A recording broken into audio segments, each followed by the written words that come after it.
Vous connaissez tous les réseaux sociaux mondiaux, Facebook ou Twitter, mais la communauté peut aussi se limiter à un quartier. Les plateformes qui rassemblent des voisins qui vont faire du troc ou échanger des services, 1 heure de babysitting contre des travaux de jardinage, les possibilités sont infinies.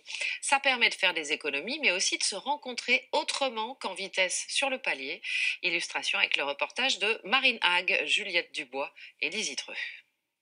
J'ai semé des petites graines. Cet après-midi, Louis Haribard donne quelques conseils de jardinage à André Brégier. Voilà les graines que j'ai récoltées l'année dernière. En échange, celui-ci lui donne un coup de main sur son ordinateur. Je viens d'installer un petit logiciel qui permet de classer les photos par date ou bien par sujet.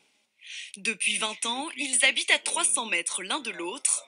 Pourtant, ils se rendent service pour la première fois grâce à un réseau social de voisinage. Mais des voisins qui sont maintenant proches de chez moi, je les vois jamais, quoi. On n'a pas les mêmes horaires, on n'a pas les...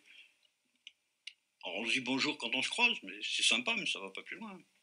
Alors que là, ah tiens, mon voisin, qu'est-ce qu'il veut lui? Ma tondeuse, moi ça tombe bien. Paf, et puis c'est parti. Ma petite photo.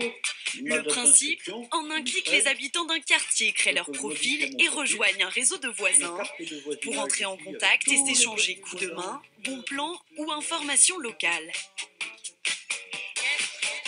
Louis et André sont inscrits sur le site depuis bientôt 1 an. Pour eux, il est devenu plus facile aujourd'hui de se rencontrer sur Internet que de frapper à la porte de son voisin. Quand un voisin venait s'installer, bon ben tout de suite on ouvrait les hostilités, viens boire un pot, raconte-moi ta vie, quoi. Bon, on peut plus le faire maintenant. Ils se présentent pas forcément. Ah ben non, ils se présentent pas du Voilà. tout, du tout.